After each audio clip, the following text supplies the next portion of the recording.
Hello, everyone out there, and welcome back to the Elite Racing Network here tonight for the Michigan 160, the penultimate race of the series this season. We're racing tonight at Michigan. Should be a great race tonight. It's going to be a lot of passing. I've heard a little bit about some tire wear. We'll see how this all shakes out as qualifying is winding. Well, qualifying is over. We've got Ethan Burrell in the pool, Cutlip Weeks, Johnny Thomas, Tyler Fody. Johnny Thomas, not too big of a surprise there. He runs pretty good here at Michigan. I believe he won this race a couple seasons back. Joining me tonight in the booth, as always, is Jacob Adams, who is also doing some race control duties, and Dave Huckleberry up here, who helps bring you these shots that you're seeing on screen. Jake, what are you looking to see tonight as we get ready to wrap this up? Guys know they have to win to get in. Some guys are locked in. It's going to be some points racing. Guys wanting to have a good race here and win the thing like Johnny Thomas. Points don't matter to him, but what do you think we're going to see tonight? Yeah, well, at the back end of the points in the playoffs, we know Tommy Ryan needs to win the race. There's several other drivers that can make it in on points, but realistically, I think everybody outside of the top four right now probably just needs to win, because even back to Stanley, 22 points back of, I believe it's Fody. It's not very doable. It could be, but I believe everybody that's outside of the four right now needs to win this race tonight. Yeah, and as you heard right there, Weeks and Jared Rexing, they are locked into the four with their wins, which puts Cutlip at 15 in front of Fody. So Cutlip would have to have a terrible night and then some to miss tonight and get knocked out of this final four.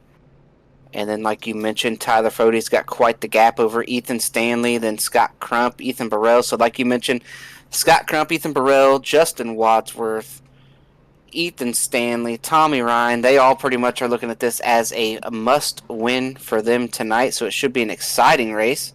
What about you, Dave? What do you think we're going to see out here on this fast Michigan International Speedway?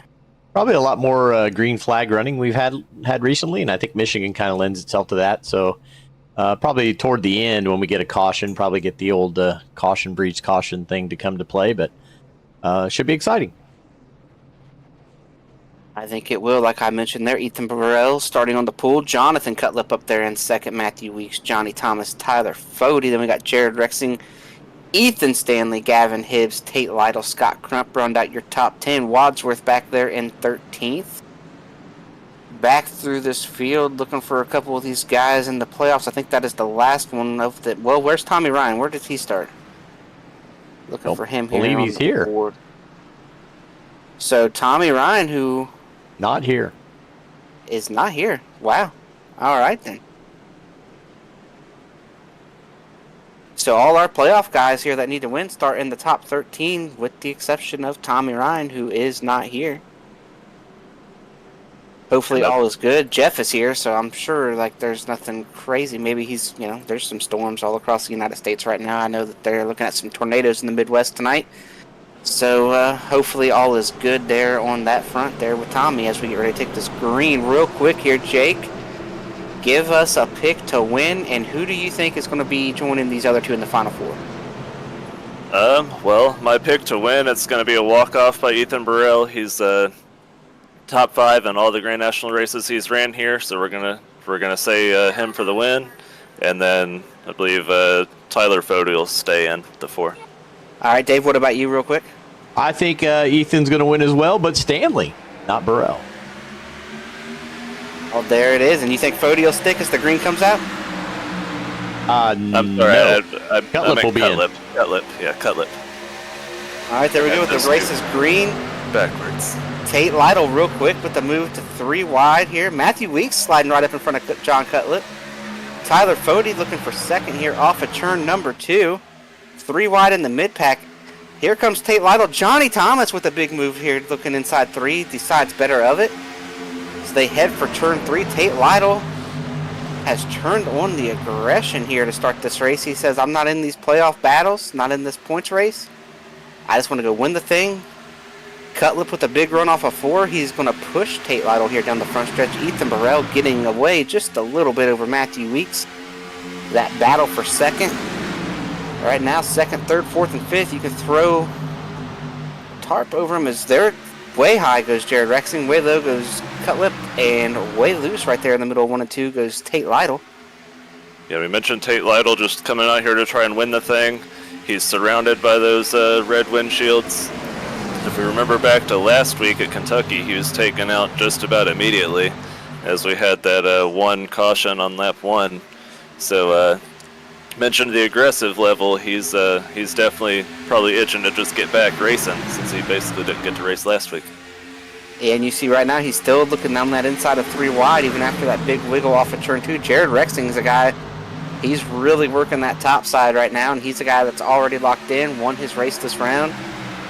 He's just wanting to go out here, run hard, be aggressive, and just have some fun as you see Ethan Burrell pull a little bit off the wall. John Cutlip, another big maneuver there after that back up there on the initial start. He's trying to carve his way back through. Johnny Thomas trying to move forward. Now if we see Jared Rexing get this lead from Ethan Burrell, does he give it back? We saw the pure domination last week at Kentucky, and once he got the lead, he was untouched. So he's looking for much more of the same. Ethan Burrell definitely doesn't want him to pass because he knows that's the position he needs to be in to advance. Yeah, I don't know. He's been pretty aggressive, and as far as when I say aggressive with the tires, really hard on the tires. But we've seen a lot of speed out of this team as a whole across the board. This team has really gotten faster as the season went. Gerald Campbell just missed out on winning last night and getting into the championship 4 in the truck series. Rexing has came on really strong here the second half of this season. So this team overall and across the board, all the series has really gotten better as the season has went on, and they are looking the best they've looked all season as a unit. And I mean, I think you could argue it's the best time of the season to look the best, as Tyler Fode's backing up big time right now. Gavin Hibbs back here looking to his outside, and we've got one car way off the apron on the back straightaway.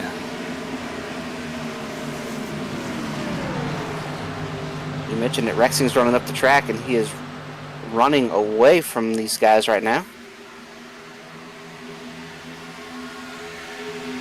Field's going to get singled out pretty quick. We saw how aggressive it was, all those 3 wide maneuvers. As these laps wind down, these tires will start to wear. And as these tires start to wear, these guys are going to start to see some separation. But right now, back there in that midfield, it's 3 wide, and I believe that is 3 Lake Norman cars wide right there. That is Crump, that is Stanley, that is Fode.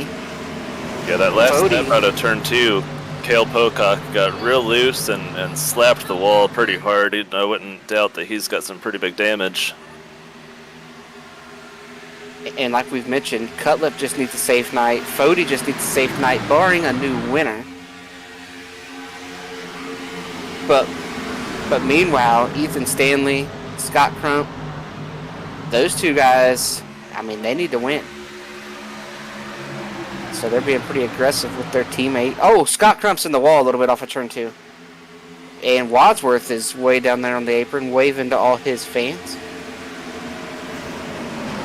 I think that might have been a reaction there to Crump hitting the wall. So they come off of turn 4. One guy we haven't talked about yet who did start in the midfield and still running right where he started is Chad Frankenfield, right around that Josh Robin, Justin Wadsworth machine. A very quiet start there for Chad. Still driving the throwback scheme here. Yeah, we've gotten to the point where we don't put a driver behind that throwback scheme, because whenever we do put a driver next to it, he drives like the opposite driver. So that's just Chad Frankenfield in that 15 car today. I did almost call him Rubberhead right there. Like, I almost pulled it back out, but I decided not to. As you look here, and Matthew Weeks, John Cutlip, Tate Lytle right here at the front of this line, but that is behind Johnny Thomas, who is way up there in that 3rd place. Here comes Ethan Stanley running right around the bottom side of this racetrack. I talked to Ethan a little bit here before the race tonight. He seemed pretty optimistic about how they were going to run. He was really the only one. I talked to that whole team, and the only one that really was optimistic about the night. and thought that they were going to run pretty good with Stanley. So no surprise to see Fody backing up, to see Crump, who got into the wall there a couple laps ago. Yeah, and on the other side of that coin, if Ethan Stanley does have the night that he expects and he gets up there and wins the race, well, that's going to eliminate more than likely his teammate from Lake Norman, Tyler Fody, from the playoffs. So definitely Tyler's got to find the speed and get up there and try and get in front of that 91. Yeah, that 91's still driving his throwback as well, and there's no doubt who that is. That is a Dario Franchitti throwback. And Tate Lytle going to come down there, turn down, and a little bit of a late move there to drive down in front of that 91 machine. Gotta be careful doing that. You don't want to get turned, and you don't want to see somebody get turned running up here in the 6th spot, because that is going to be right in front of a bunch of guys. Yeah, that would be the reverse of the action we saw on the track last week between the 19 and the 90, Lake Norman versus Pro Edge. We've seen it a lot, and it came to a head last week also at Kentucky. So we're hoping these guys take care of each other tonight. Well, I don't know if I would call it Lake Norman versus Pro Edge as much as it was, I believe, Scott Crump and Matthew Weeks, right? Yeah, it's David Tooker. Or David Tooker, that's right, David Tooker, sorry. I'm sorry, Matthew, when you see this later, or if you're listening right now. But, and do we have Tooker out here tonight? I did not see him in the rundown. Yeah, no show from Tooker also. So a couple guys not making it tonight who we expected to be factors if they would have shown up. And Tate Lytle looking to the inside of John Cutlip. We're about to have a battle for the lead. You mentioned if Rexon would give it back or not. Well, I think running up top, running that high, wide, and handsome, and you see it right there. I think he has hurt that right rear tire. And now the question is... He's just hanging on now. We didn't see much tire wear when you drove away and dominated last week at Kentucky. But definitely you want to keep that right front. And more importantly, like he's showing us, you want to keep the right rear on the car. And it looks like both of them have maybe gone. Yeah, and the question is now, how much is he going to bleed? Because how good is people say behind him? Like, you know, typically throughout the field, some guys burn their stuff up.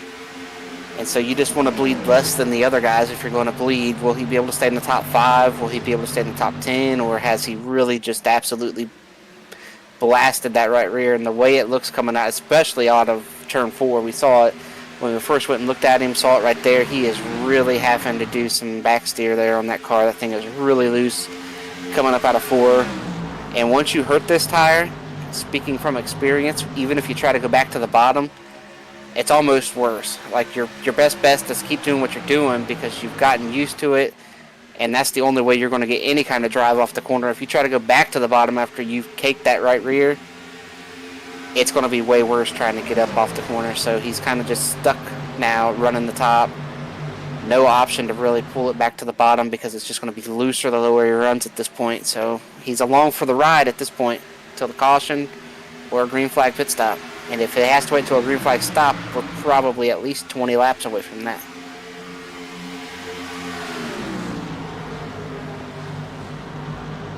As you see Burrell go by, here comes Johnny Thomas now looking, and you see right there when he turns down the track to get that exit, that thing gets loose. It looks like Johnny might be a little bit tight. I think Johnny might be better served to go up there and run that top side a couple corners. Put some stress on that right rear, lean on that right rear just a little bit. Here you see Jared coming up out of 4. There's some frustration going on out here. As Cutlip now looks to the inside of Johnny Thomas, who, just to my eye, which could be wrong, it looks like Johnny is fighting tight. I mean, what do you think when you see that 83 car right there, Jake?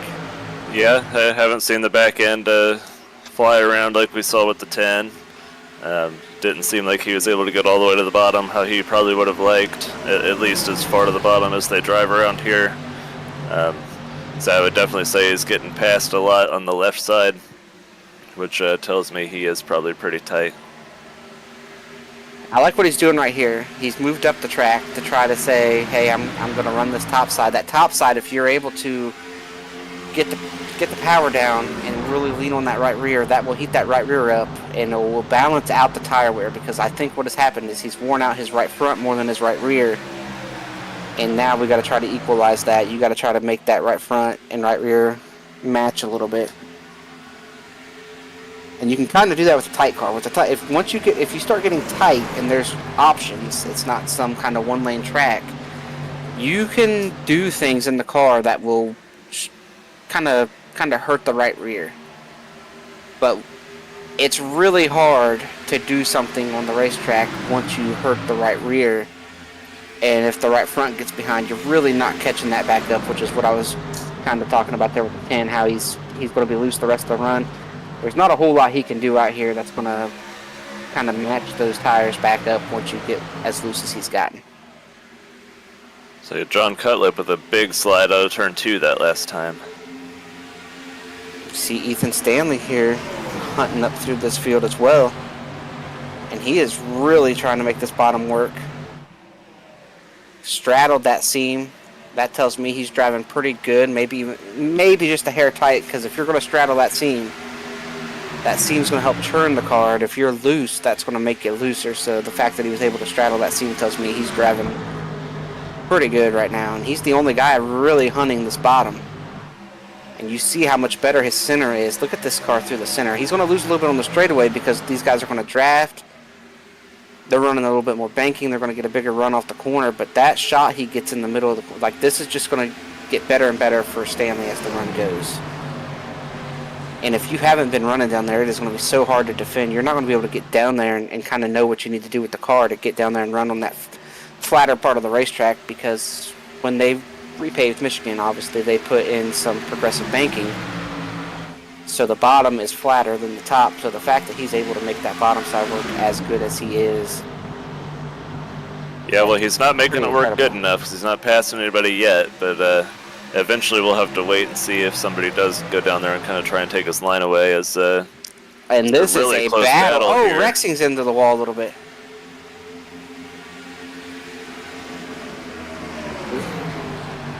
That was a little bit of contact from the 5. Oh, and everybody, all 4 of those cars just wiggled right there off the corner.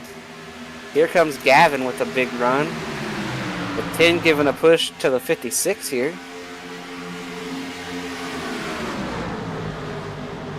This racing has stayed really good up here at the front.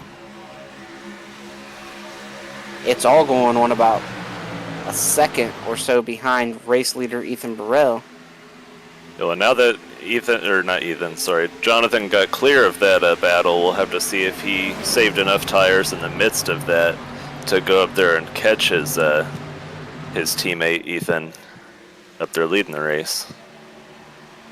Jared, we mentioned as he gets into the fence there a little bit. Ooh, Tate Lytle with a big wiggle there off of turn number 4.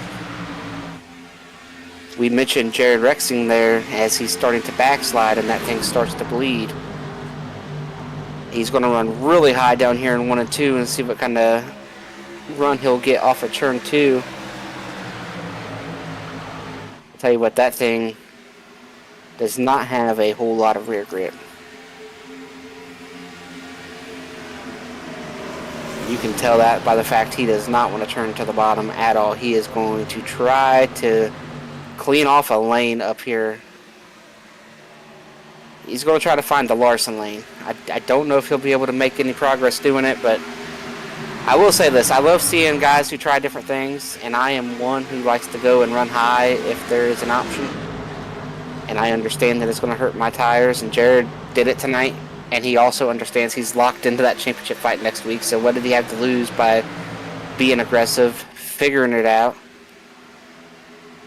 Of course, now he wants that caution to see if he can stop that bleeding. But well, now that fight has kind of dissipated, watching lap times, Ethan Stanley 0.2 quicker than the leader that last lap. So we'll have to see if he can't get clear of these 2 in front of him and if he can't catch Ethan. Well, I think right now everyone is catching Ethan. It was about 0.8 of a second to Cutlip, and now that gap is just coming down and coming down and coming down.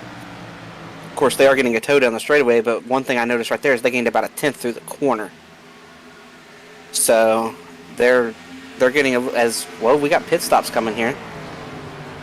I believe Johnny Thomas and the Belly Up Sports crew are up on the wall down here. A little bit sooner than I expected. I'm guessing this has got to be a 2-stop strategy here. He's going to pit here and pit again somewhere in the neighborhood of lap 50.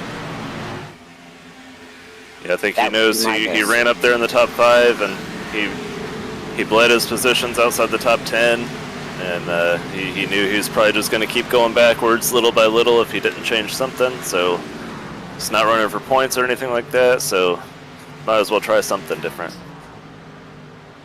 Yeah, and he has the luxury to be able to try this, right? He's not, like you said, running for points, so he can try something a little different, trying to win the race. Finishing 8th doesn't matter to him. Jared Rexing already locked into the Champ 4. I mean, he could also try some different off-the-wall strategy just to see what this is going to take. You're not going to beat the guys who one-stop. I don't see the lap times falling off enough for that. But what you're looking for is a well-timed caution, which very well could happen. And when I say well-timed, I mean if these guys run to about lap 40, well, you're wanting to see a caution at about lap 45. Or you want to see a caution, I mean, really, it would have to come after the pit cycle. There's no way with the race being 80 laps it could come, like a caution right now, he's a lap down. You know, so it wouldn't help him right now at all, really. And we've got to mention, I don't know if we've mentioned it yet tonight, but we do have our stage, no caution, coming up here in 3 laps at the conclusion of lap 30. And right now, Cutlip's up there to get good stage points, as he is getting passed by Johnny Thomas, who is trying to unlap himself real quick and in a hurry.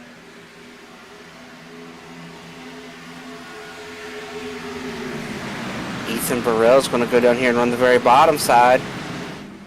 That's going to hurt him as far as giving up time to these guys behind him.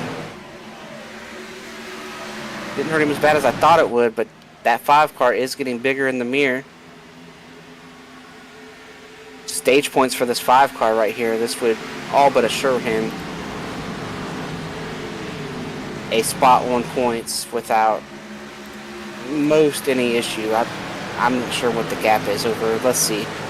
He came into this race. Well, I guess he's 15 points in front of Fody. Fody's going to get some stage points. This is going to help him, but it's not going to lock him. He still can't afford to get wrecked, is basically what Cutlip's looking at tonight. Somewhere in the top 15 with the stage breakdown here right now. Fody's up to 7th. So you're going to gain 5 points on Fody, finishing 2nd in the stage. There are 2 laps to go right now in this stage. We'll see if Fody can close that gap. Stanley gets to the outside of the 11. Off of turn 2.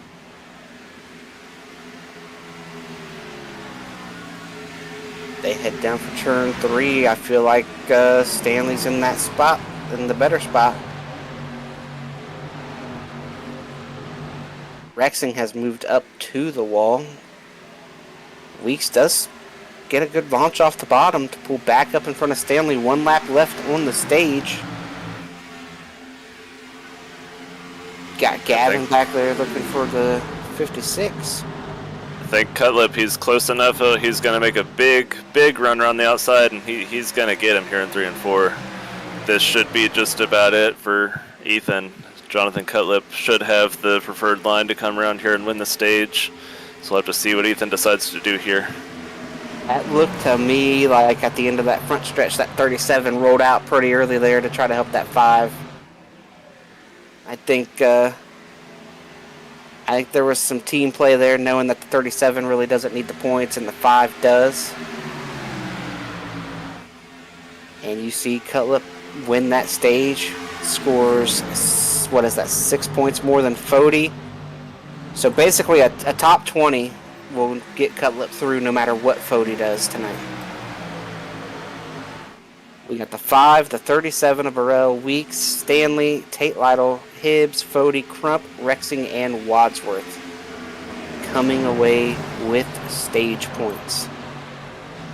And now the 37 is going to give up second here to the 11.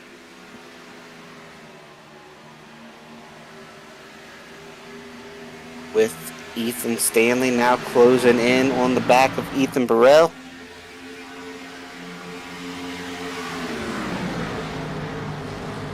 Now the question becomes, when do we get pit stops? How long do you want to wait? Because I do think the 37 is a little bit used up, but he's not terrible. But Rexing's around. Rexing going around. I was just about to talk about him. I was just about to talk about him coming to pit road, and he had kind of stopped the bleeding to an extent, but now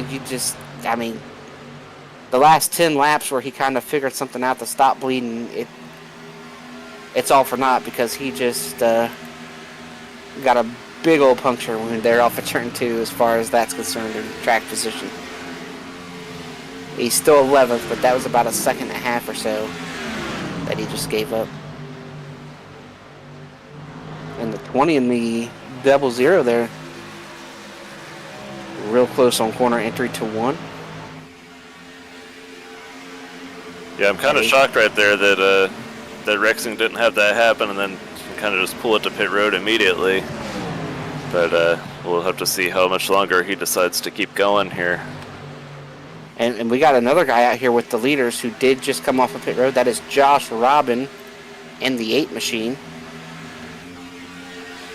Blowing the doors off these leaders, letting them know what new tires looks like and what it'll do for you. I do believe Johnny Thomas is going to be the leader here after pit stops.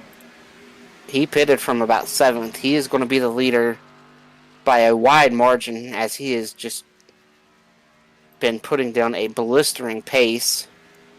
Oh, we got contact. Tate Lytle, Tyler Fody down into 3.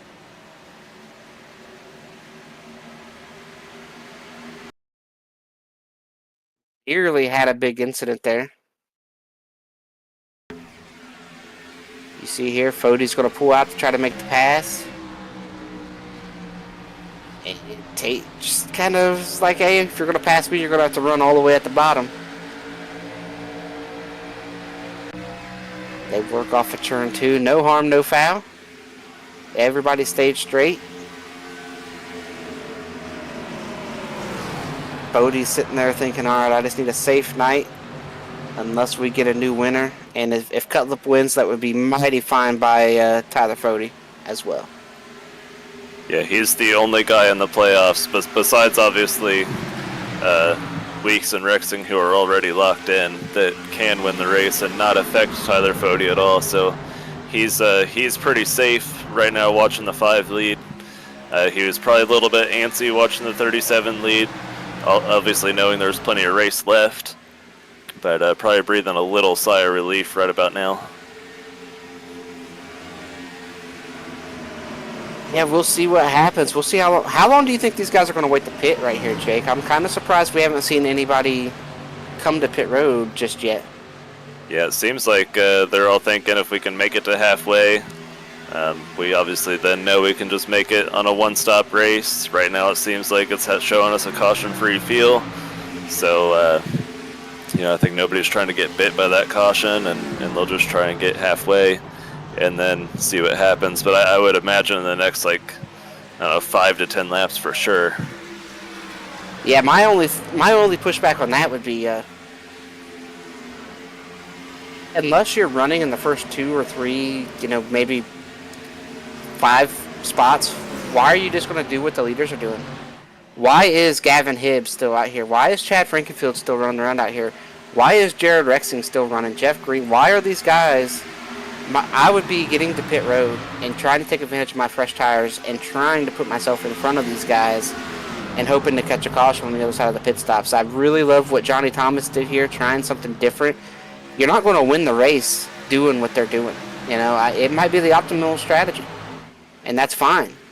But if they're going to do this strategy, I feel like if you're not trying to get into this 4, why are you going to do what everybody else is going to do and just be content to run 10th? Or maybe you'll have a good pit cycle and some other guys will have a bad pit cycle and you'll come out the other side in 7th. Like, I feel like a lot of these guys out here need to try to find a way to win the race and put themselves in position to win the race. And if you just follow what the 5 and the 11 and the 37 are doing, you're not going to beat them. You're just getting herded like a sheep. Well, right now what I'm watching for pit stops is what happens with the 37 and the 91. They're a few positions ahead of the 90, but I feel like they're probably waiting on each other, and they're going to wait and see who pits first. And if I'm either one of them, I want to have the lap fresher tires just in case it does go green to the end, and you know you're better than that one car that you have to beat to win the race, to get in the championship race on the other side. So if I'm Stanley, I'm watching Ethan. I maybe don't pass him, and I just try and ride behind him and then pit that lap later. Well, here comes the 12 down pit road. At that same time, we're getting a lean change on the racetrack. The 11 looking here to pass the 5 car. All these guys right here, these first 5 guys really under a blanket right now. You see Fody moving forward once again here. Fody's probably starting to feel like, with the guys running at the front, knowing that, you know, if one of them win, it knocks him out. Maybe Fody's starting to feel like it might be a must-win for him as well. You know, and he's going to have to try to go up here and put himself in position to have a shot at this thing at the end and not just sit there and run 5th. And oh, Tate Lytle real sideways off of turn 2. Nearly spins around as Crump is trying to make the pass. He's going to bring Wadsworth. Something just happened to Jesse Racimus there as we take a look here. There to be slow coming down the front straightaway. I'd maybe say he missed pit entry. No, wasn't even trying to hit pit. The wall.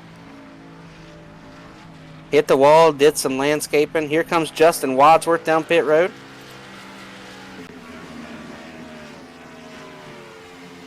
I like it. I like coming to pit road a lap or 2 early. I mean, I really would have liked to come into pit road 5 or 6 laps ago if I was one of these guys out here. And I understand that that'll be real bad if you run green, but if you just pit when these guys pit, you're going to run behind them anyway. Here comes Jay is going to come down pit road. Will anybody in this front group pit? Doesn't look like it, not yet. These guys are all going to run themselves long here. And I think who this works out for is, I think the best car on the track right now is Tyler Fody. So every lap that they run, I'll tell you what, if Jeff Green gets that thing down to pit speed, that would be incredible, as fast as he just went by the camera right there. Jared Rexing's coming off of pit road. Gerald Campbell, he is speeding on pit entry. I see that black flag come across. But Jeff Green was clean, so great job there by Jeff Green. I think a lot of our front runners are coming this time. I think we're about ready to see a mass exodus. The 5, the 37. Here comes Gavin Hibbs. Here comes Tate Lytle. Here comes Chad Frankenfield. Bunch of guys coming down pit road.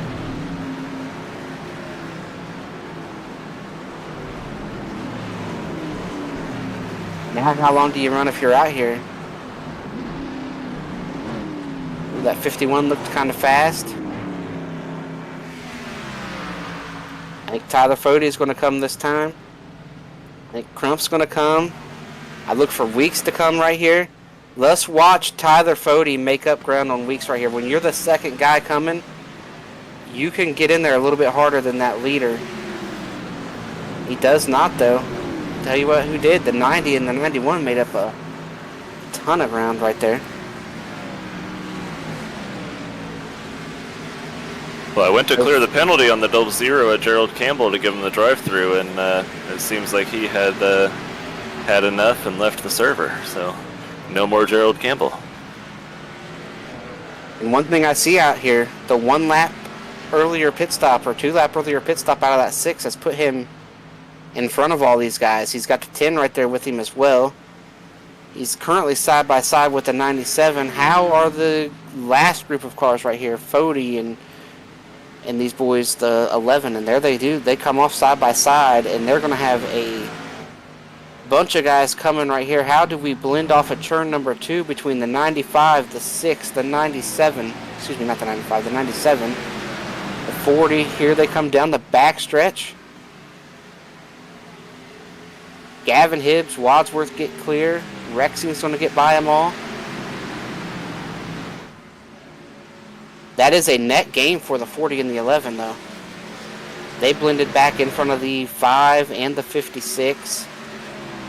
And the 90 back there as well. The 91 all pitted a lap or two earlier.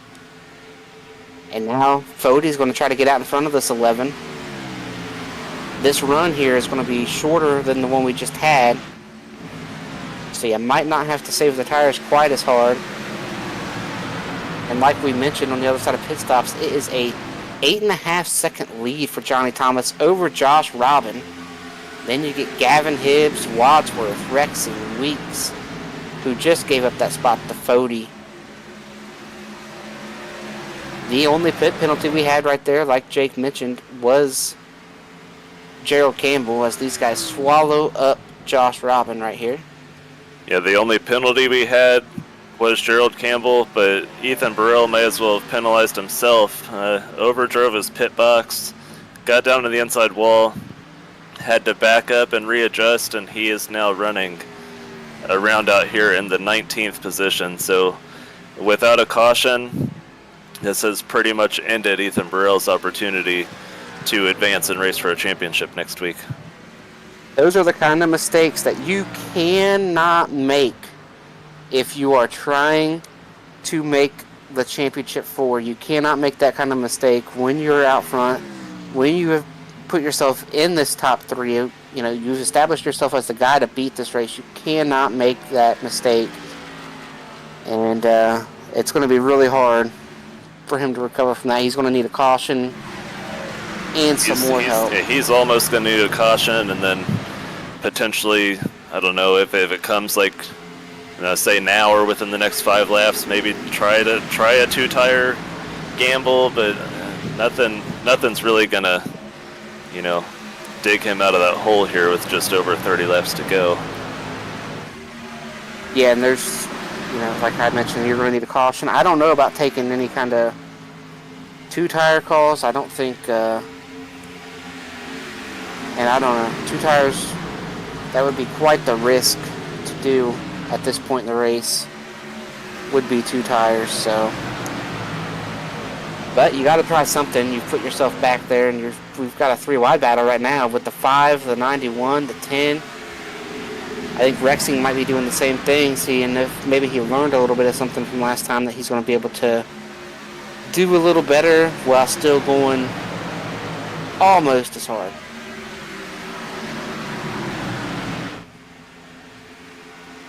I will say this. Ethan messing up pit road right there like he did, and running back there in that, where is he, 19th, 20th, Ethan Burrell right there. Yep. I know Betty watches us, and she's going to be pretty disappointed. I am sure he will hear about that from Betty, about how, he had a good shot to make that 4 until that mistake there on pit road.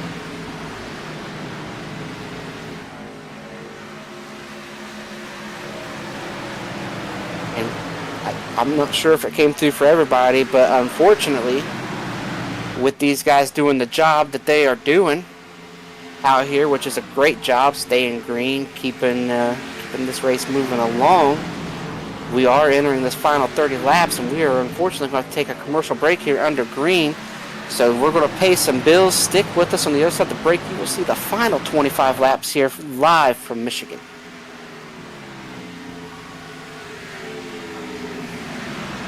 Today, welcome us. Race fans have one 240 miles per hour. When will the Xfinity Series return? Something worldwide technology racing at U.S. NASCAR deliver on Saturday, September 6, 2025. The magic is back. Don't spin your wheels. Accelerate success with Blue Air. Fueling small businesses to win big.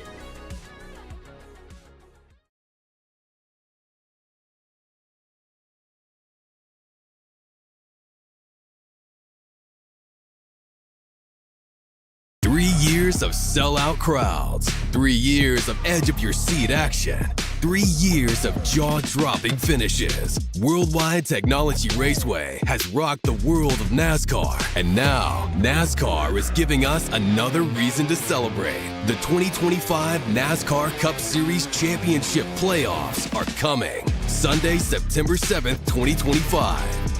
Go to www.raceway.com for the hottest ticket of the year.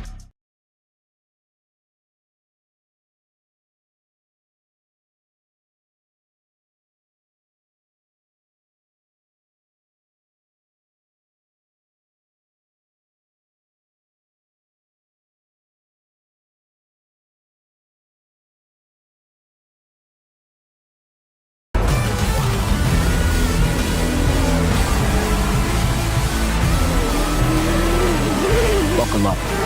This new era of speed, this racing revolution, it's just getting started.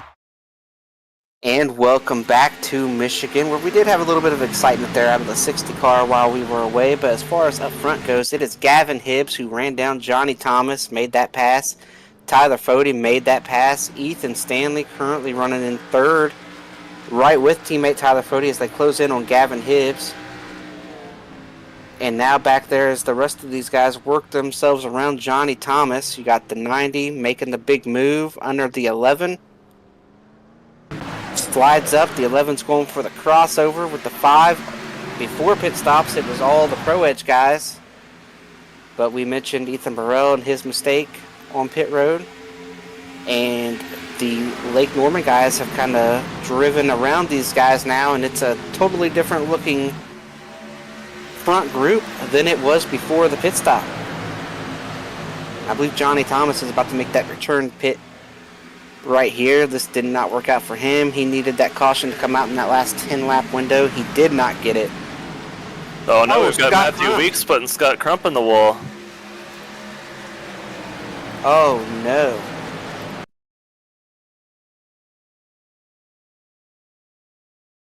Just came up. Oh, squeezed him up in there, put him up in there. Scott Crump is not going to be happy about that. And I don't think he should be happy about that either, in my opinion.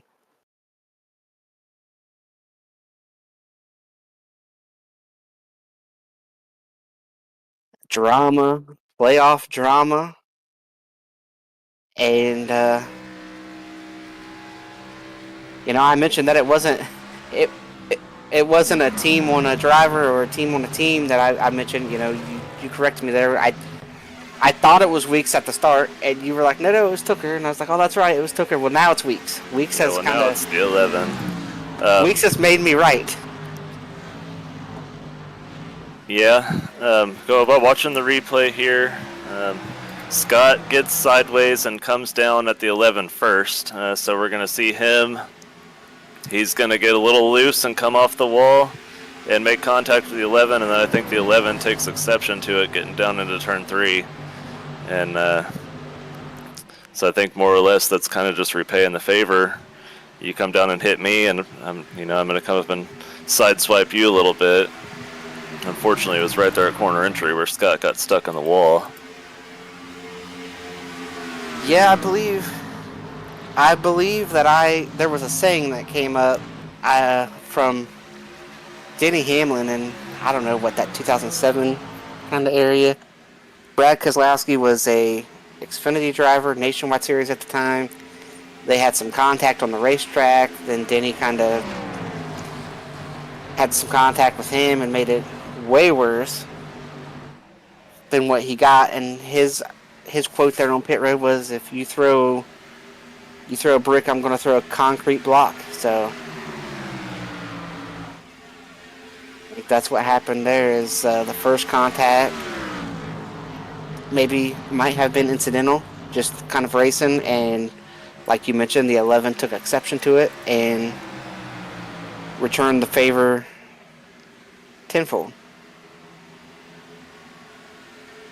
Either way, Scott Crump's chances to make the 4,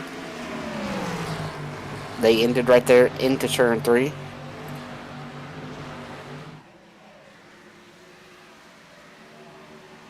Right now, looking at this battle for the lead, though, coming to 21 to go, Tyler Fody, Ethan Stanley, running right there together in front of Gavin Hibbs, Matthew Weeks, John Cutlip, Tate Lytle, Wadsworth, Rexing, Frankenfield, Jeff Green are currently the top 10. My question is, are the 40 and 91 sitting here saving a little bit? Are they abusing these tires? We saw Rexing kind of make that move there towards the front, but then he has really fallen off the pace here again. So Rexing, he's got a hot rod for about 5 to 7 laps.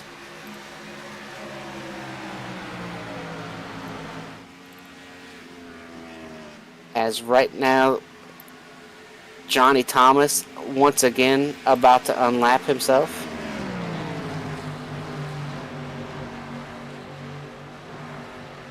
Yeah, it has gotten super exciting in here. Here comes Johnny Thomas to get back on the lead lap, and he wants a caution. He wants a caution right now. Race control might need to use that mute button. Yeah, I have used that mute button. I've got all 3 of them muted, and Well, I believe you've used the mute button just for yourself. I don't think for the server. They're still going.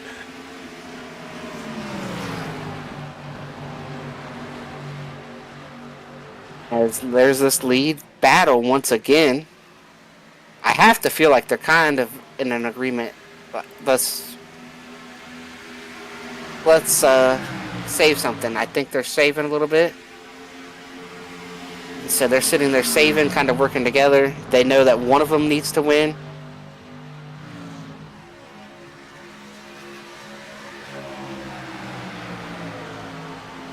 I think that would be the smart thing to do. I think the smart thing to do would be for them to be teammates right now instead of trying to race each other.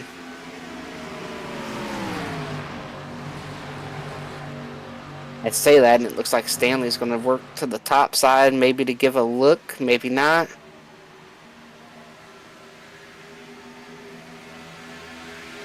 You probably already said this, but if Stanley wins, Fody's out, right?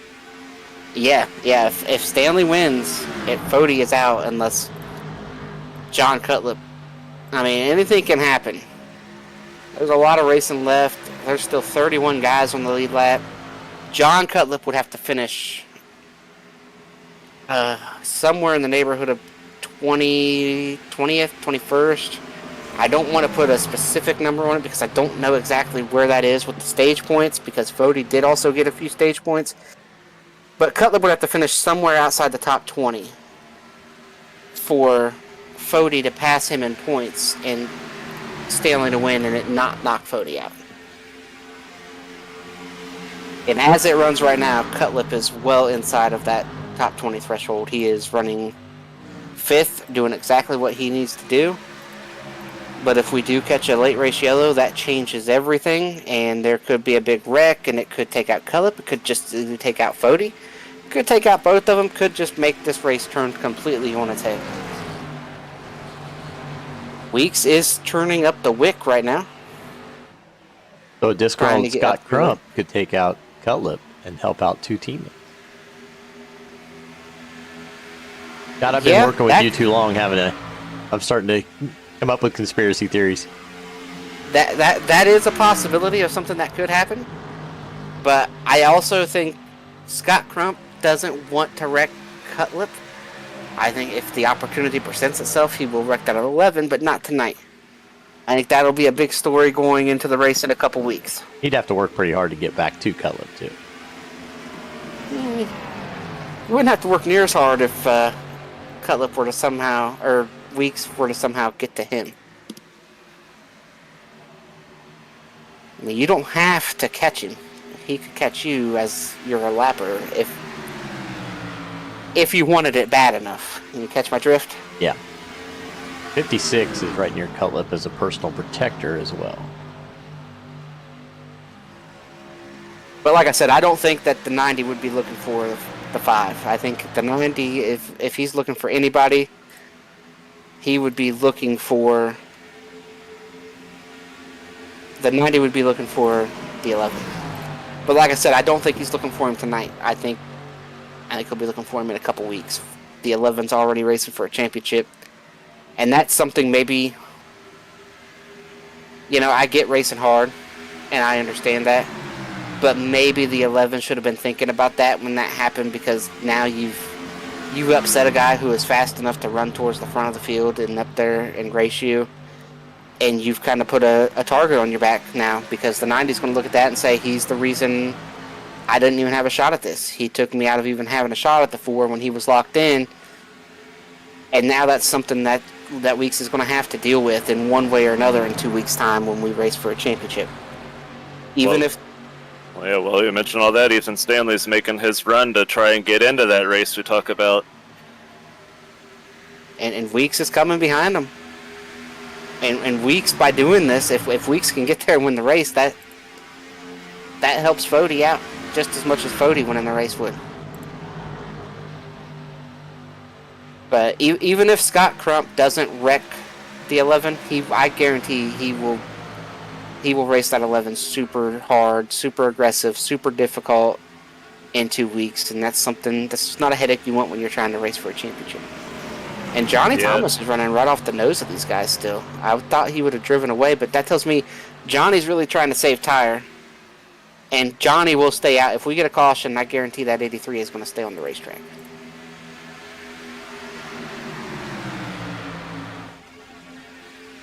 Yeah, I don't know how much that incident should bleed outside of this race right here. I mean, I understand that Scott's going to be upset that, he may have taken me out of a chance to race for a championship, but, you hit the 11 first, and then, so you can't really be all that upset that maybe the 11 comes back and runs you tight and gets back into you at the end of the same straightaway.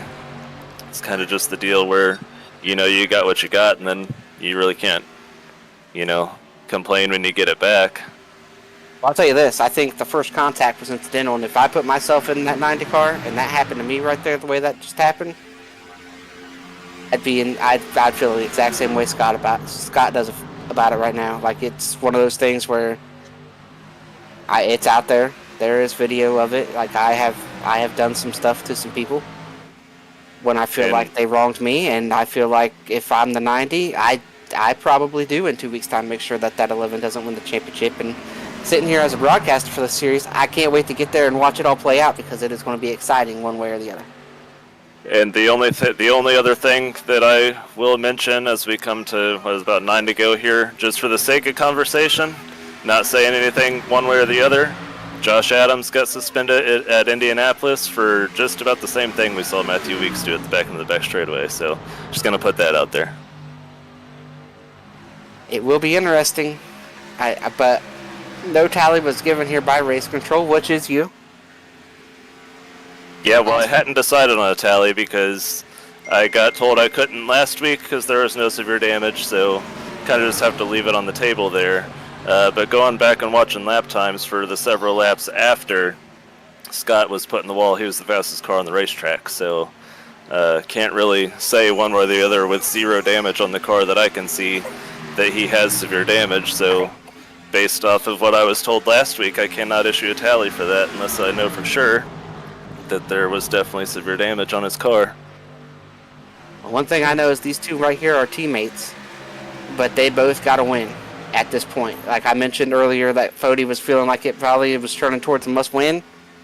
Well, it is a must-win. Now the question is, does Weeks get involved and try to take this win? I think if I'm Weeks, I'm trying to win the race, but at the same time, I've already upset one guy that I'm going to have to deal with. I don't want to upset another guy.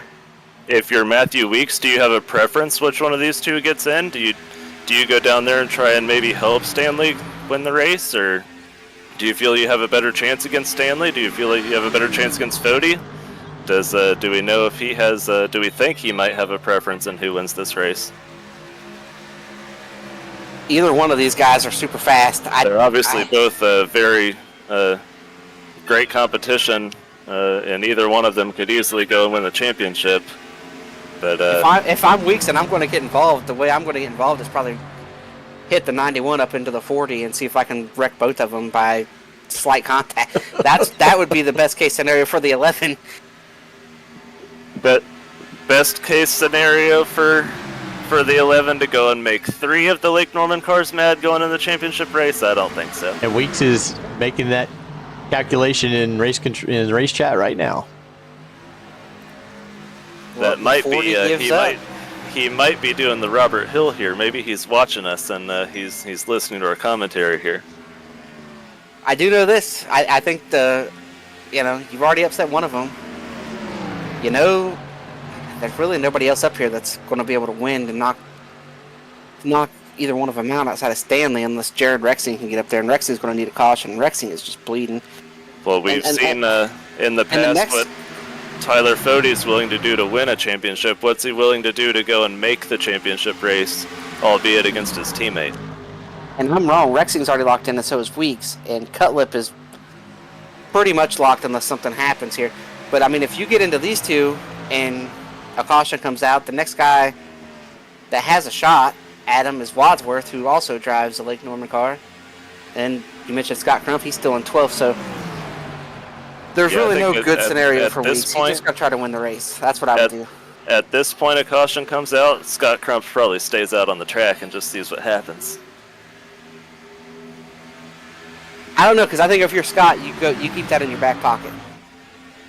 I think Scott's had a chance to calm down. I think if you're Scott, you keep that in your back pocket for 2 weeks.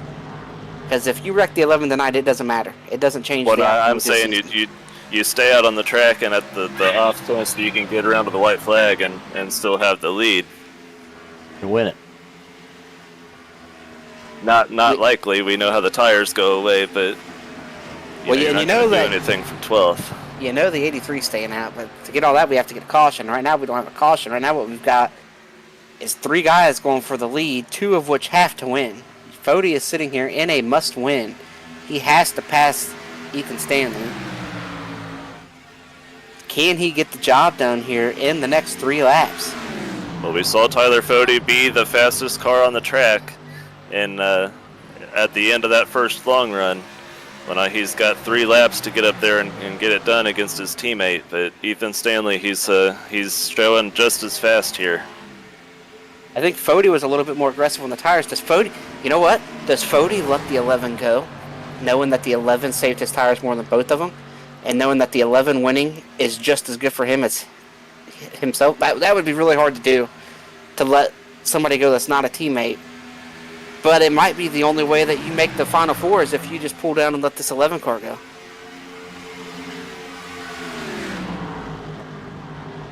Yeah, well, I think if he did that, Matthew still has a pretty long way to go. He's got 3 or 4 car lengths to make up to get to Stanley. So right now, I think his best bet is probably just to wait until the last lap and then just drive it in and see what happens. Well, here we go. We got a lap and a half left. The 40 driving up towards the back of the 91, but the 91 driving away just a little bit. He's up the track a little bit down here in 3 and 4. Gets a good drive off. The 40 is going to close in down the front stretch. White flag. One more time around. Who is going to make the playoffs? Who is going to win the race? Down here in turn 3, could we see a Carl Edwards move? Tyler Fode try and dive all the way to the bottom. He's a good run through 1 and 2. He dives Stanley a little sideways. He's going to be right there. Yeah, Stanley doesn't get out of the corner very good. He is close enough to be able to make a big dive down here. I don't know that you get into your teammate, but there is a spot in the Final Four on the line. Fode with the early lift. Drives to the bottom. It's not enough. Stanley's going to come off of turn 4. Ethan Stanley's going to hit the walk-off here at Michigan. He's going to win the race and knock Tyler Fode out of the 4. Absolutely incredible stuff there as Weeks comes from 3rd. Hibbs, Cutlip, Lytle, Wadsworth, Frankenfield, Rexing, and Green. Our Final 4 being Weeks, Cutlip, Jared Rexing, and Ethan Stanley will join them by winning this race here in Michigan. incredible stuff there in the Frank Katie throwback.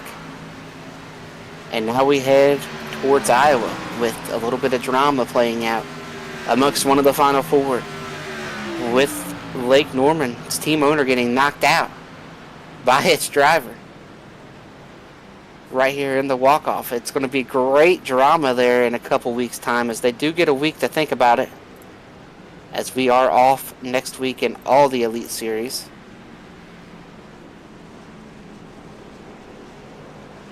Scott Crump will come home 12th. Ethan Burrell did recover to 13th. But what we are going to do, we are going to take one more commercial break here as Ethan Stanley celebrates on the front stretch. When we come back, we will hear from Stanley, Fody, and Weeks, and then we will look ahead to Iowa and how it's going to play out there. So stick with us. On the other side of the break, we will interview our race winner. Since 2010, race fans have had one burning question. When will the Xfinity Series return to Worldwide Technology Raceway? You asked, NASCAR delivered. On Saturday, September 6, 2025, the magic is back. The track that launched the legendary careers of Harvick, Busch, Keselowski, Edwards, and Earnhardt Jr. is now ready to write that next chapter. We're going to introduce you to a new crop of future champions and Hall of Famers. And in the process, we'll create more of the greatest moments in racing history. NASCAR Weekend 2025, the NASCAR Cup Series Championship Playoffs, the Confluence Music Festival, and now 250 miles of the NASCAR Xfinity Series. 2 incredible races, 1 challenging track, a 3-day party of epic proportions. Go to www.raceway.com and lock in your weekend racing and camping packages for as little as $20 down. Now let's hear about Blue Egg Marketing. Rev up your business with Blue Egg, your marketing picker. Turbocharge your lead generation with experienced drivers that can navigate the competitive track to connecting with your customers. With Blue Egg, you're always in the pole position, leading your brand toward victory lane. Don't spin your wheels, accelerate success with Blue Egg, fueling small businesses to win big. And welcome back here to Michigan, where we have wrapped up the Michigan 160. And tempers have really shot up here after.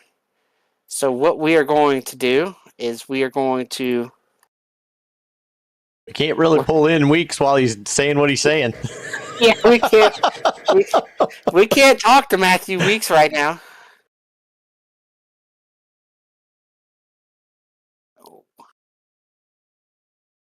And now we are going to bring Weeks up.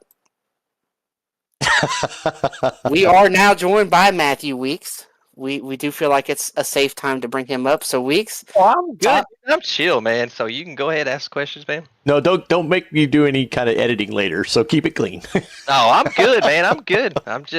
I'm sorry before to go on your questions, like that little rant Kyle Busch had, he said, well, how people just don't race with that respect anymore like they used to, and I've gotten fed up, and for seasons and seasons he has raced like that, and I wanted to race him tight and he hit the wall. I'm sorry, but until he starts racing me with respect, he's not going to get that respect back.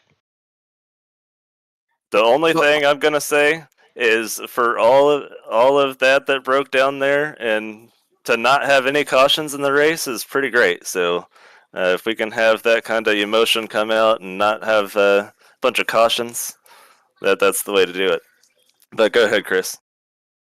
well, we will get to the incident, but first I want to ask you about the night overall. You know, the race kind of changed quite a bit after a green flag stop, which doesn't always happen. Sometimes, you know, when we get green flag stops, it doesn't change a whole lot, but the complexion of the race changed quite a bit.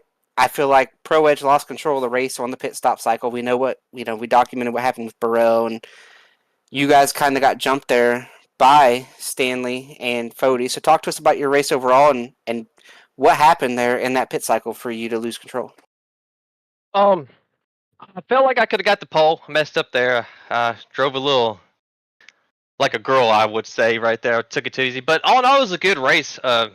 Looked good, long runs. Like, I was really good on long run. Felt comfortable. It's like one of my best tracks for it. And we were good. And knowing like Cutlip and I were really good on the long run that first run, I was like, okay, it's going to be between us. And then he pitted a lap earlier. I guess that one lap paid real dividend late.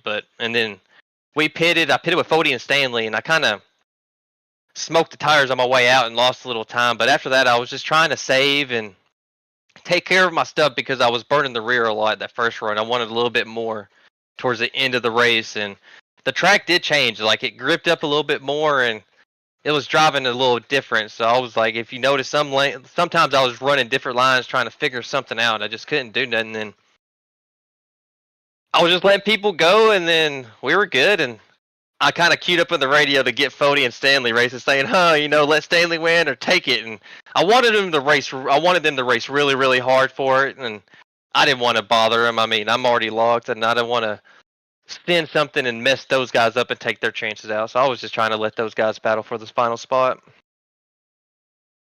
Yeah, and so now we'll talk about you kind of said what you said about the incident already. You kind of addressed it, but what I will ask you, and this is something I said in the race, at some point it might have been better for you, easier for you in a couple weeks if you would have given him a couple more inches out there, a couple more feet. So talk to us about now. That's going to be something that you'll have to watch for, and if something does happen in a couple weeks' time. So how do you prepare for that? Will there be a reach out made? You sounded pretty. It got pretty heated out there, but I also know you weeks. I've talked to you during the week, so I'm just curious if there will be some kind of bridge that is tried to be built here over the next couple weeks to get this championship race to go off without somebody else getting involved that's not involved in those final four. I mean, well, if he wants to take it on himself to ruin the championship race and intentionally wreck someone, then that's just bad product right there. Well, why would you want anyone to race like that in a series? Like I said, I touched on before, like I've been in Elite since 2019. I ran into Crump, maybe he joined like a couple seasons after, and just how he races people, it gets aggravating. And the stuff he does, he wrecks himself like 95% of the time. And there's been a couple times this season, like he's hit me, he's run me over. I mean, I remember last season he intentionally wrecked me under caution at Daytona. It's like, so it builds up and builds up. And I'm just one of those guys, like, I want to be raced with respect. I don't want you to hit my car. I'm not going to hit your car. I'm going to race you as clean as possible.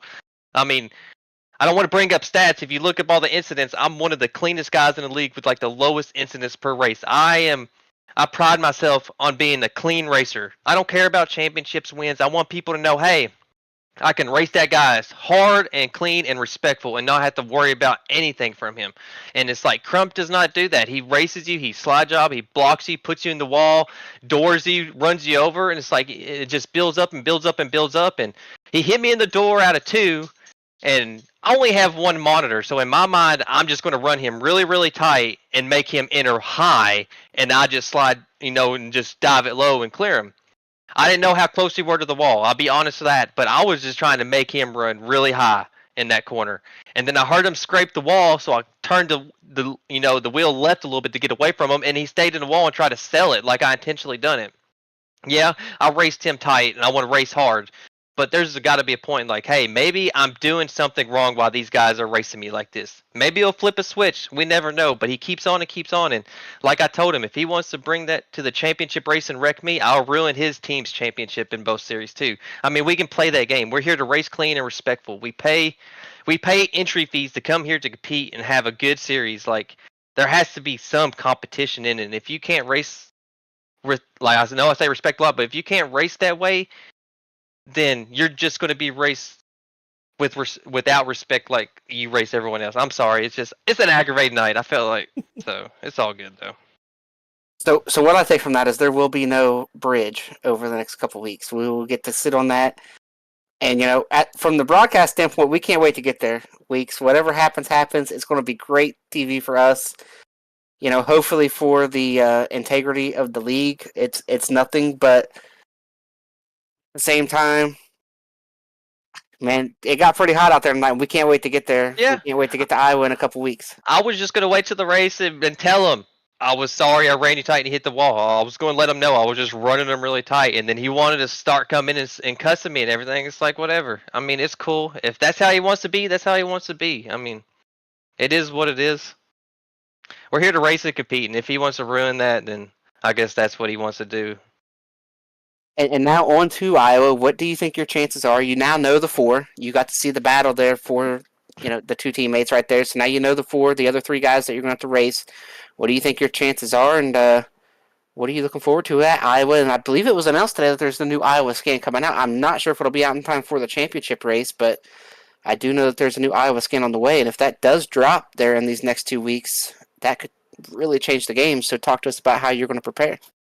I think the update's going to come after, so we won't have to worry about that. But it's going to be hard, I think. Cutlip is good, and he's really good at Iowa. And then Stanley's starting to pick up his role, and we got to stop him from winning 3 in a row anyway in Xfinity. And I don't know. I've been mediocre at Iowa lately. I've won an Xfinity race there a couple seasons ago, but the car's changed. So I will have to put some time. I'm kind of glad we got a week off, so I kind of get ready for that because I'm trying to focus up on, trying to make the Cup Championship 4, but it's going to be tough. I mean, I think my biggest challenger is Cutlip because he's good everywhere and he takes care of his stuff. And Iowa's one of those tracks that if you overdrive it, it will eat you alive on the sim. And if it's during the day and it's before the update and all that, it's going to be a challenge, I think, to try to keep the tires underneath you. So I'm looking forward to it. I'm looking for the challenge.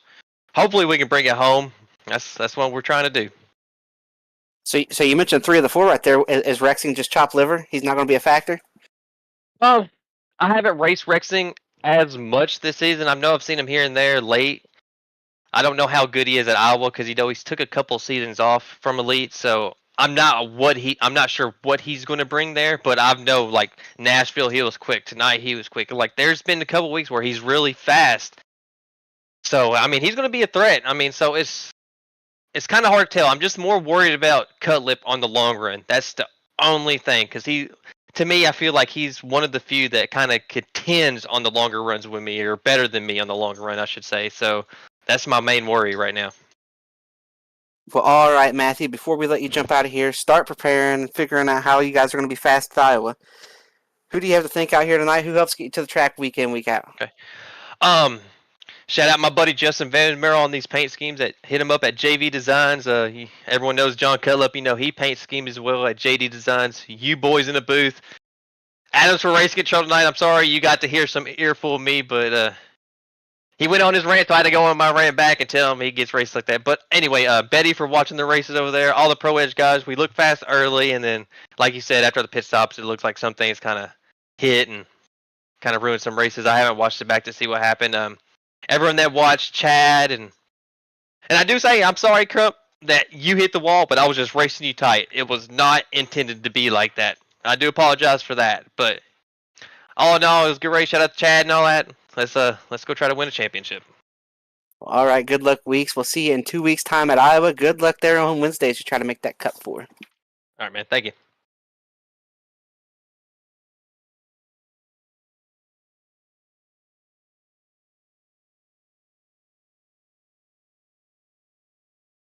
All right, Jake, I believe you're standing down there with Tyler Fody. Yeah, I've got Tyler Fody. Tyler, unfortunately, came up just a little bit short of being able to win the race and beat your teammate to keep in the Final Four spot. Is there anything you felt like you could have done different to either hold him off or get him back? Well, I guess just talking back with them on how we both kind of ran that last run because we pit at the same time. From what he was saying and what I was seeing, it looked like I may have oversaved the front a little bit. I was just fighting a little bit too loose on exit. Just the way the track was running, you kind of wanted to hit the bottom lane 5 to 10 laps or so at the start, kind of wear the front out because eventually it would start to shift to the rear. So I did it a little bit, but from what we were talking about, sounds like he ran it down a little more, had a little more balance there. But yeah, it's tough to say. We're both kind of going for it there at the end. So yeah, nothing really to look back on in which I did different, just how it ended up being. Now, from a owner-driver stance and watching the driver that you've kind of groomed and brought up through the ranks, how good does it feel that he is the one that passed you to potentially go and run for a championship? Yeah, it's bittersweet, to be honest with you. Like you're saying, he's been since he came into the league, pretty much through ARCA and all that, and now he's on a pretty good run. Some would say. So yeah, I don't know. It's cool. Honestly, from the owner side of it, I'm happier that he got in with the form he's been on lately. So, but from the driver side of it, it's tough. But no, it's overall, I'm happy about it. We'll see if he can pull it off in a couple weeks' time. But yeah, we'll be there supporting. Yeah, well, you guys made it fun to watch. Caution-free race doesn't happen very often. So who do you have to thank for getting you here today? Yeah, well, I guess first, thanks to Weeks, honestly, for letting us kind of race it out. He had done that super save behind us, and any other scenario, I think he would have gotten by us both with about 5 to go. So props to him for just letting us race it out. Honestly, if I was in his position, I think I would rather try and win and knock Stanley out. But that was his call. So shout out to him for letting us just race it. And then obviously the team, like Norman, everyone showing up tonight. JD Designs as well, Cut Lip for giving us the paint schemes. And then you guys here for putting on the broadcast all season long. They've been fun to watch back. So hopefully we have another thriller like that in a couple weeks here for the championship. Well, all right, that's second place finisher here tonight at Michigan, Tyler Fody.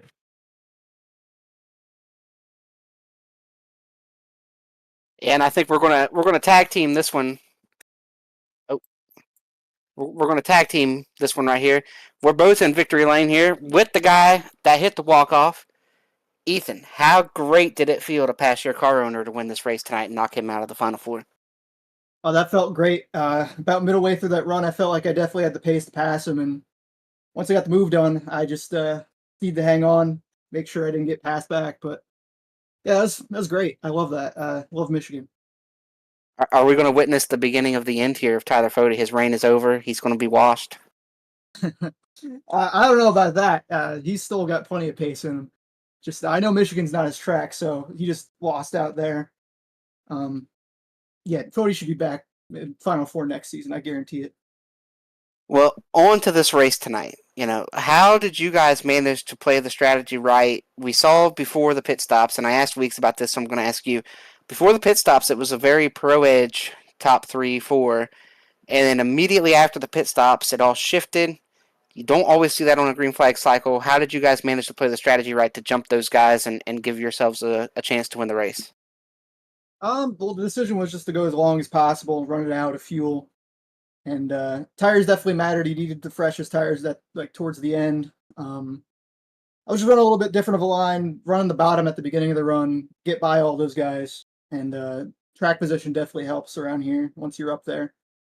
So just had to stay there to the end, just really hope there isn't a caution, and they just saved that right rear a little bit. Well, congrats on the win, Stanley. I'm going to hand you off to my partner up here, Jacob Adams, to see what he's got for you. Yeah, I think just about the only question I got for you. What's going to be the drink of choice for your shot video tonight? Oh man, I don't know. I got some moonshine downstairs. I might take a nice swig of that, but we'll see. All right, well, we'll be watching out for that. That's all I got for you. So on to your shout-outs and who gets to do the track here every week. Yeah, big shout out to Blue Egg. I wouldn't get it done without them. They've been with me for 4 seasons now, and hoping to get a 3rd championship with them. Big shout out to JD Designs, John Cutlip. He's making it to the Final Four too. He always makes these beautiful paints. Love all of them throughout the week. Just a big shout out to you guys up in the booth. Always love watching the races back, and big shout out to Chad and you and all the admins that run this league. Well, before you jump out of here, hopefully you're not the next person that wins the championship for Blue Egg. Hopefully they win one more before that. And looking ahead to Iowa, what do you think your chances are there? We know that you struggled a lot early in your elite days with long run pace, and that's what it's going to take at Iowa because of the tire wear. So how are you looking to manage that, and when will you start practicing for Iowa? I guess I'll start practicing next week. Iowa's kind of weird for me. Sometimes I'm really good there, sometimes I'm really bad. Just need to figure out how this car drives around there, and we'll see. Well, all right, Ethan. Congrats on the win. Congrats on the Final Four. Can't wait to see what happens out here in Iowa in a couple weeks. It should be exciting. Should be a great time, and good luck to you and Blue Egg out there in Iowa. Yeah, thanks, guys. Well, as we wrap this up here in Michigan, did not think we would get all the drama we got out here tonight. Any final thoughts from you, Jake, here before we close up shop and send this bus on down to Iowa? Yeah, first off, just figure out why my mute button wasn't working there for a little bit. But no, definitely the caution-free race was definitely a refresher. Let them have a completely natural run to see who our fourth and final entry was going to be in the playoffs. And it's good to see Ethan Stanley get the win. Feel like we had a very formidable Final Four, and it should be a great race here in about 2 weeks at Iowa. All right, what about you, Dave? Any final thoughts from you? I think the 2-week break is going to let some things cool down, and I think we're going to have a really good show for a championship race. If Chris won't stir it for 2 weeks. I was just going to say, I might have to fan that fire a little bit to keep it alive. You know, I will do my part. I don't know how many people out there know. I am teammates with Scott Crump. We do have some communication back and forth through the week, so I'm gonna fan that fire. I talked to Weekster. We're gonna make sure that thing is exciting come championship time. We'll give these guys and fans a great show, one way or another, when we get to Iowa. But as for tonight, it was a great race, like Jake said there, caution free. You would think at a caution free race we wouldn't have all kinds of excitement and all kinds of hurt feelings and upset drivers, but we ended up with that. We also ended up with a walk off winner, somebody under the cut line, knocking somebody out over the cut line by winning this race. So congrats to Ethan Stanley on that. Great race. Can't wait to get to Iowa. I want to give a shout out to Dave here for all he does at the Elite Racing Network. Of course, Jake for joining us tonight and doing his admin stuff. Shout out to all our sponsors, everybody at Blue Egg Marketing, Worldwide Technology Raceway.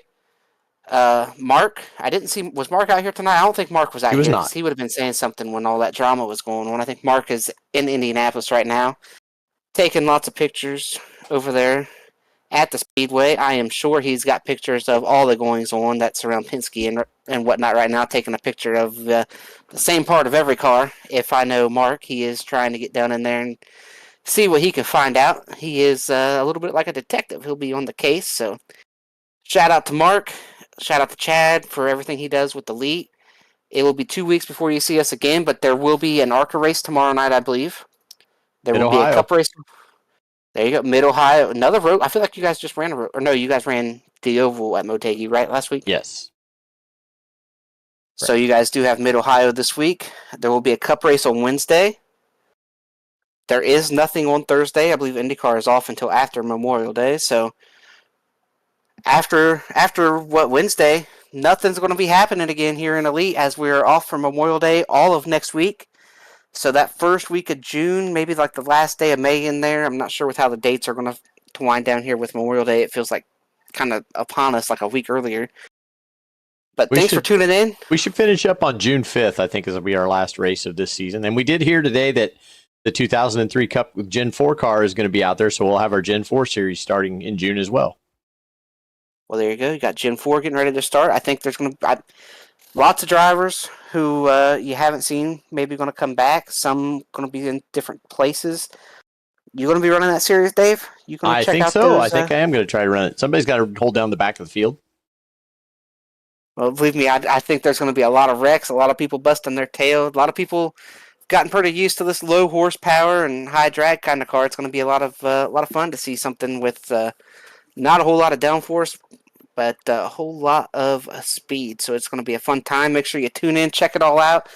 Tune in tomorrow, tune in Wednesday. We'll be back with you in 2 weeks, live from Iowa to crown a champion and bring all the drama, which I believe Elite, we are going to take that place from TNT. We are drama over here, and we know drama here at Elite, and we can't wait to give it to you in 2 weeks. So shout out to all of you guys for watching. We'll see you in 2 weeks, live from Iowa.